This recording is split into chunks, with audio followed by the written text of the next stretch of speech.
Hey guys, it's me Rob with Oakwood Machine Works. I wanted to do a quick shop update, make it quick here because the last one I rambled too much. Mini Mill 2, you guys who follow my YouTube channel, if you do, I've known about this for a little while. It's got it about 3 years ago. It's been a workhorse for me. And it's got me a lot of work. I've ran a lot of work through it. Running lots of enclosures, small mechanical things like these bearing housings I make. Just lots of little things, and the quantities have just been going up and up and up. The industry I serve has done really well during this whole COVID thing. So it's been incredibly busy here to the point where I actually had to buy another machine, which is why we're on this side of a shop now, not that side. The Mini Mill used to sit there, and the Tormach used to sit there. And there's also the reason the shop is a mess right now. It's been getting torn apart, basically. It was a mess before, I guess. But bought a VF2 Super Speed and an HRC 160 to go on it for some parts I'll be making. And prototypes, it'll be great for that. Actually, the HRC 160 already came. The VF2 SS will be here next Tuesday. I'll try to get some video of that. Orange Vice on a Pearson pallet, 90% my body weight. It's not too exciting, I guess. It is for me. I grin every time I peek past the machine and look at it. Yeah, it's an HRC 160, real fast rotary. I almost got, so they discontinued the HRC 210. That's the original I was going to get. I wanted the speed because I'll be running production. So I ended up getting the HRC 160. And after I built out my fixtures and stuff in CAD, this really does prove to be the better option for me. Takes up much less real estate on the table. Much like here on the Mini Mill, I will be running a Pearson Pro pallet base on the VF. This one came with through holes for a Saunders Machine Works fixture plate, which is also how I ordered my... I just ordered another Orange Vice. But yeah, I also sprung for the SMW fixture plate and the plugs for it. I think I said the Orange Vice also has the locating holes in it for the fixture plate.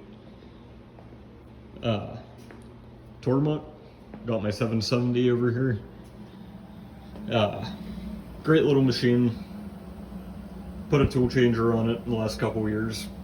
It's made it a much more useful machine, but it also gives me a lot of headaches. Tool changer crashes that shouldn't be a thing. Like, you'll hit go to tray load position, and it'll just bonk your spindle, and make bad noises and break plastic screws. And Tormach, you either swear at them or buy them. Usually buy them, frequently at them.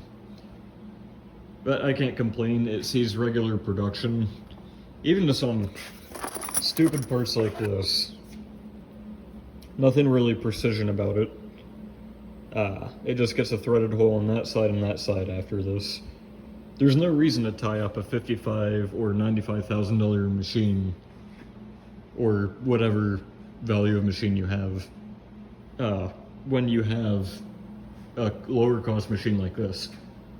This costs pennies on the dollar to run compared to a Haas or any other VMC, or you get the point. It's a lot cheaper to run this and keep it occupied than something that should be running production on larger quantities, or more precise parts. I make a lot of these small, if I can pick it up here, it's a bearing housing. I make a lot of these things. The quantities have gone way up on them. More bearing housings, mounting blocks, enclosures, small mechanical devices and components. Lots of that kind of stuff. And all of that being said, I have more and more work being sent my way. This machine is my bottleneck, so that's why I got the SS. I could have gotten another mini mill too, identical to this, basically just hit reorder, but I wanted something that I could grow into and something that gave me capability. Plus, who doesn't want a side mount tool changer? Those things are just really cool. 12K spindle's a plus. I did get it with a chip auger because, well, I don't want to be doing that. There are a few things I've heard about the new Haas machines that have me a little bit nervous. Getting another Haas wasn't my first choice. I'm not ragging on them, they are what they are. But I've been hearing some things about them, like galvanized way covers and stuff like that. I'm a little sketched out. I'm excited, not ragging on Haas. They're great for what you pay, I think. Time will tell. This is a 2018 mini mill. Nothing really major. No major complaints so far outside of what originally happened, but we could do a whole nother video on that. I'm not going to touch on that here. But yeah, now it's just, I need to get this area cleaned up for the VF. I need to figure out how my workflow is actually going to go through this area. Like workbenches. It seems like a small thing, but how do I position it? Because I'll be doing the same thing at the Mini and the VF. The Tormach and the Tree are both kind of in the same realm. The Tormach leaning more towards the Haas, which is why it's there. Tree's gonna get moved down. Doesn't leave me a lot of space for toolboxes. I mean, it does, but it doesn't. I don't want it to feel congested. So we'll see. And then the other thing is, like, where do I put the 3D printer and the laser? I think they're going to go in here, maybe.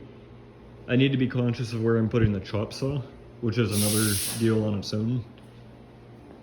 I think I'm going to put it on a cart and only pull it out when I need it. But I chop all of this material. I'd much rather get it pre-cut, but it's customer supplied. So it's like beggars can't be choosers. Then we're not even going to look at my tooling area because it's been like everything else here. It's kind of embarrassing. It is kind of fun. I feel like I'm going to have the 3 major tiers of machine in the shop now. You have the retrofit that everybody talks about doing. You have the low-cost Tormach, you have the low-end Haas, and then we're going to have the higher-end Haas. My next choice would have been Doosan, and I basically had not a PO with them. I had a quote from them. It was really competitive to what I got with the Mini. Or, I'm sorry, with the VF. But I wanted plug-and-play processes. I wanted it to basically be identical. And another big deal about it, pull stud. The pull stud will be shared, other than it being TSC. I didn't get the pump with the VF, but I did get it TSC ready. So I got all of my tool holders TSC ready, which, if you don't know, through spindle coolant requires a hole in the back of your pull stud. You can see through it there. Don't plan on running it anytime soon. Or getting TSC anytime soon, we'll see. Here's another example of a pull stud. That's not tightened. That's for the Tree. So those will be dedicated to the Tree, they won't get borrowed. And those are also all like cheap eBay tool holders. The spindle's older than I am. It's fretted, it's seen its better days, so I don't want to stick cheaper tool holders in the VF. It is nice, this has a 6K spindle on it. And I'm going to get a good bit of use out of it. Being able to raise and lower the knee to accommodate tall parts is real nice. So yeah, that's a shop update. Lots going on. I will be uploading some stuff about the VF, and I'm wanting to do a video series. We'll get more into that later. Talking about processes that I put into place, fixturing, all that kind of fun stuff. So we'll see where that goes. I'm hustling as it is. Hope you guys all have a good evening or morning or whenever you're watching this, and catch you next time.